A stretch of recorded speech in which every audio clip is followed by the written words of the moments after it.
Can you imagine a man at the absolute top of his profession, a respected church canon, basically on the fast track to becoming a bishop? Now imagine him throwing all of that away for a new faith he found in a couple of little pamphlets. Well, that's the incredible true story of George Townshend. To really get what drove this guy, you've got to see the world through his eyes. This quote from his own book tells you everything. He didn't just see history as a bunch of dates and events. For him, it was all a spiritual story, a divine plan unfolding. And you can't understand his choices without understanding that. So, who exactly was George Townshend before all this happened? I mean, we're not just talking about any old clergyman here.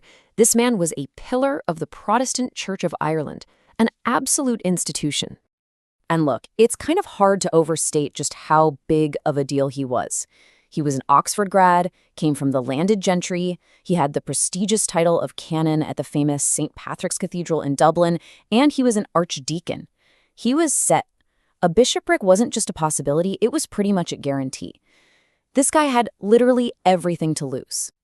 But here's the thing, all that success, all that respect, it just wasn't enough. Behind the fancy robes and the important-sounding titles was a guy who was searching for something more, a kind of spiritual truth that, for him, was missing from his own church. And this is where the story takes a turn, the moment that changed everything. And it didn't happen in some grand cathedral ceremony or a stuffy theological library. No, it happened quietly, on a hillside, all by himself. So what was it that sparked this massive change? You'd think it would be something huge, right? But it was the exact opposite. It was just two small, simple pamphlets about a new religion called the Bahá'í Faith. A friend had sent them to him. He sat down and read them on a hill near Dublin, and just like that, he found the answer he'd been looking for his whole life. And his reaction was immediate. It was profound. He didn't just think, oh, this Baha'u'llah, the founder of the faith, must be the return of Christ. No, his realization went even deeper than that. He saw it as the coming of the Father, a brand new, all-encompassing message from God for humanity. He was so sure, so certain, that back in 1919, he wrote this stunning poem to Abdu'l-Bahá, who was the head of the faith at that time. I mean, you can just feel the certainty in his words, can't you? The path of the knowledge of God begins to glimmer. He saw it. It was real for him. Okay, so you'd think he'd just quit his job right then and there, right? Tell the world? Nope. And this is the wildest part of the story. Instead of going public, he lived a secret double life for nearly 30 years. It's an almost unimaginable spiritual balancing act. So let's just walk through this timeline. In 1919, he accepts the faith in his heart. By 21, he's already secretly working with a new leader of the faith, Shoghi Effendi, helping him with his English writing. And then you get to 1936, and this just blows my mind. He literally puts on his full canon's robes to go represent the Bahá'í Faith at a World Congress in London. This double life goes on all the way until 1947, when it all comes to a head. I mean, just think about the pressure. Publicly, he's Canon Townshend, preaching sermons respected by everyone. But privately, in his study, he's pouring his heart and soul into translating some of the most important Bahá'í books into English, helping shape how the Western world would first encounter this new religion.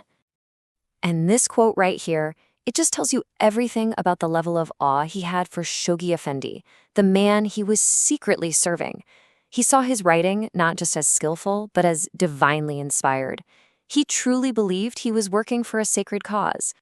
All right, so for almost 3 decades, he's juggling these two worlds, but you can only do that for so long before the walls start closing in. A series of events was about to unfold that would force his hand and bring him to a point of no return. And when it happened fast. First, boom, a cable arrives from the head of the Bahá'í Faith. The message is clear: resignation imperative.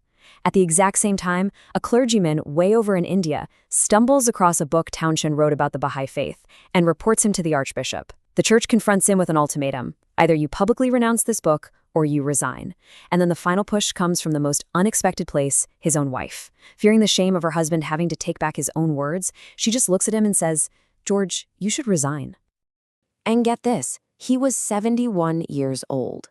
71. An age when most people are kicking back, enjoying retirement. And George Townshend just walked away from it all. His job, his pension, his house, his social standing, everything he had built his entire life. Gone. But that's not the end of the story. Oh no. In a lot of ways, this is where it really begins. Because now he was finally free. He could finally say what he believed out loud, and he was ready to make a statement. And he did not go quietly. He wrote this powerful, public letter, and he sent it straight to his old colleagues. He starts out by saying, "Look, I know what I've given up, and now let me tell you why." He lays out his case for how this new faith is connected to the old one he just left. He wasn't just going to post this in a small journal somewhere and hope people saw it. He wanted to make sure his message landed. How big did he go? Well, take a look at this number. 10,000. That's right. 10,000 copies of his statement were printed up and mailed directly to the bishops, the deans, the vicars, the very leadership of the church he had just walked away from. It was a direct challenge from one of their own. So you can just imagine this bombshell landing on the desks of 10,000 clergymen across the country. A letter from the esteemed Canon Townshend explaining why he left. What do you think happened? How did they respond?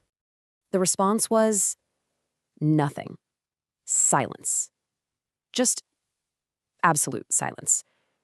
The institution he had served his whole life, the men he had called colleagues, they closed ranks and pretended it never happened.